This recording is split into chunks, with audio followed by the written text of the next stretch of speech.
curar, pode. É isso aí, eu gostei disso. Eu não falando de curar agora, por que eu vou duvidar e vou levar pra carregar pedra? Porque Cristo vive, é isso aí. Meu irmão, como é que você tá? Eu espero muito que você esteja bem, eu oro para que você esteja bem, mas hoje eu já quero chegar de voador em você, meu irmão. Eu quero te fazer uma pergunta.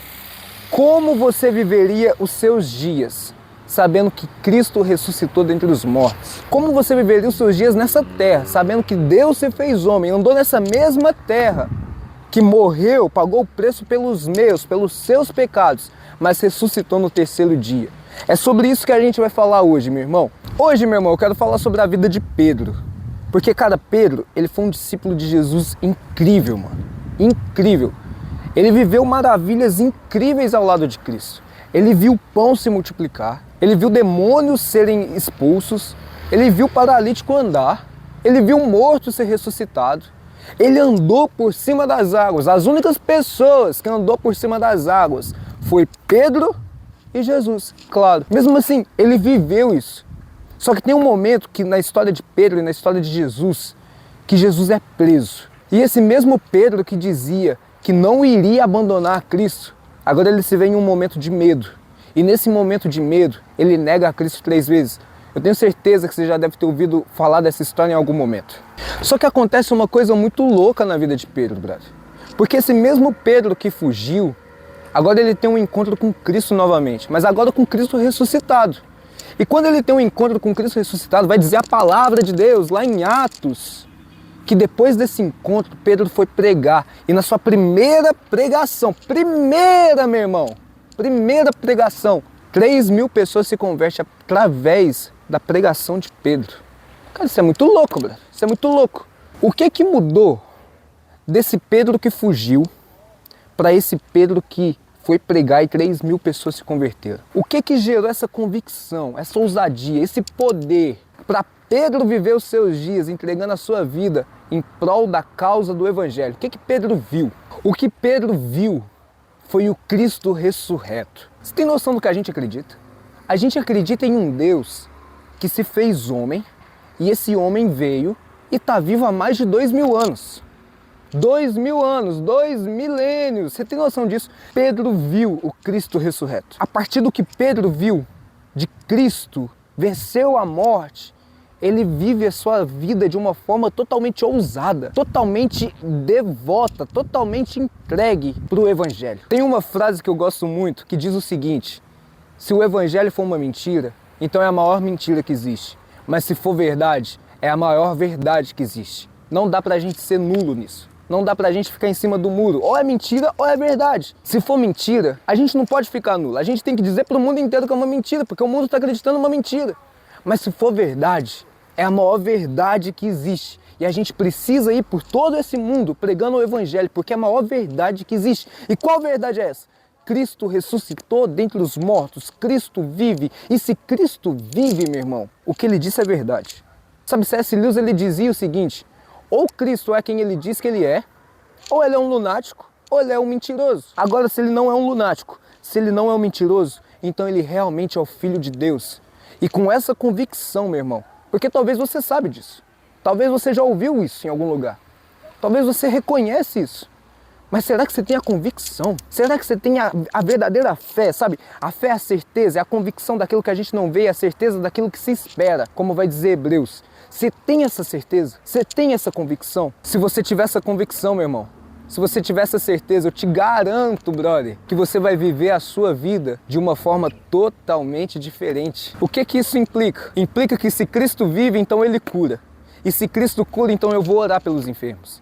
Implica que se Cristo vive, então as trevas precisam recuar, os demônios precisam recuar, então eu vou expulsar os demônios, eu vou buscar a libertação das pessoas através do nome de Jesus. O que implica? Implica que se Cristo vive, então milagres são possíveis, então eu vou orar para os milagres acontecer. Se Cristo vive, então o reino de Deus é real. E se o reino de Deus é real, então eu vou viver como um embaixador do reino de Deus nessa terra, proclamando a verdade do Evangelho, proclamando que esse reino está vindo, dizendo: arrependam-se e creiam no Evangelho, porque é verdade, Cristo está vivo.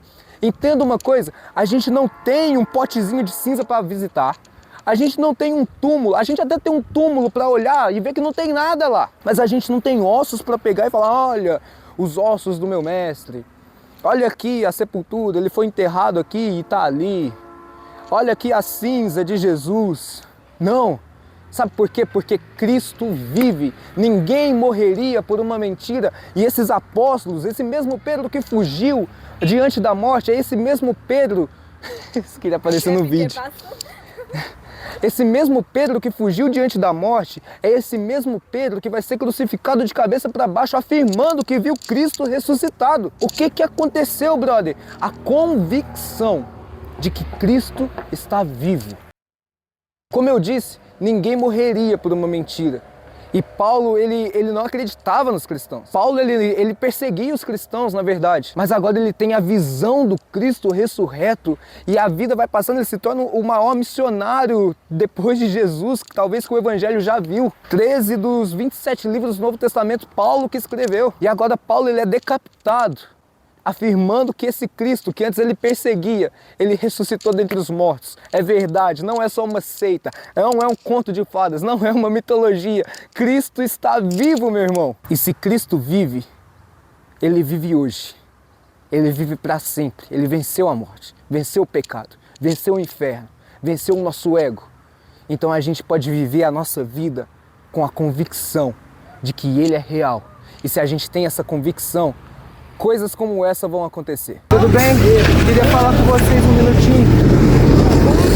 É porque eu vi a senhora com essa muleta. O que aconteceu?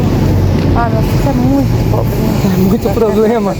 É muita história lá pra contar. O que aconteceu? É no joelho? Ah, é no tornozelo? problema aqui, ó. Na hernia de disco. Na coluna aqui. Quando eu vi essa mulher, o meu coração ardeu. Porque, como eu disse, se Cristo vive, então ele pode curar. E eu tomei uma decisão muito ousada diante de Deus. Cara, eu quero te encorajar para você tomar decisões ousadas diante de Deus também. Porque se Cristo vive, isso é possível. O que vai ser impossível diante dele? E sabe, uma das decisões ousadas que eu tomei diante de Deus é que se eu ver alguém de muleta, brother, eu tenho que orar para essa pessoa. Loucura, loucura, talvez seja, meu irmão.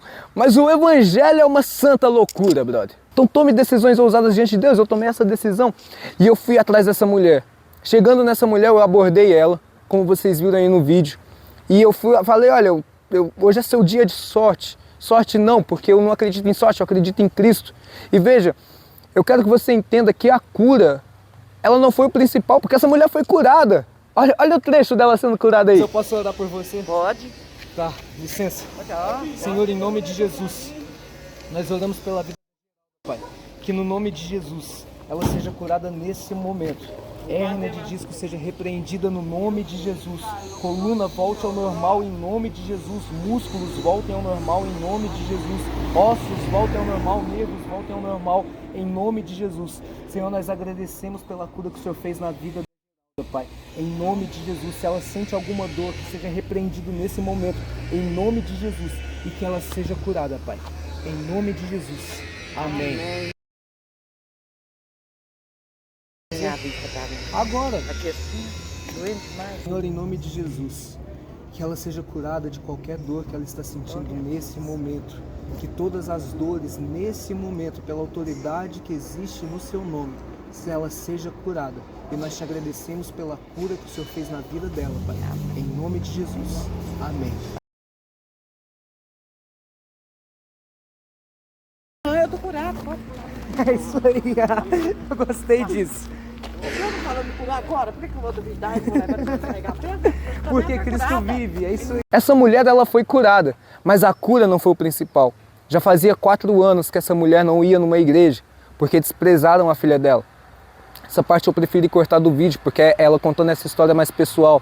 Mas eu tô resumindo aqui para vocês. Por causa de algo que a filha fez, alguma coisa assim, a igreja que ela fazia parte julgou a filha dela, desprezou a filha dela. E essa mulher, ela se chateou com a igreja, ela falou algumas coisas e essa mulher, ela desabafou comigo dizendo que ela não acreditava que Deus poderia perdoar ela.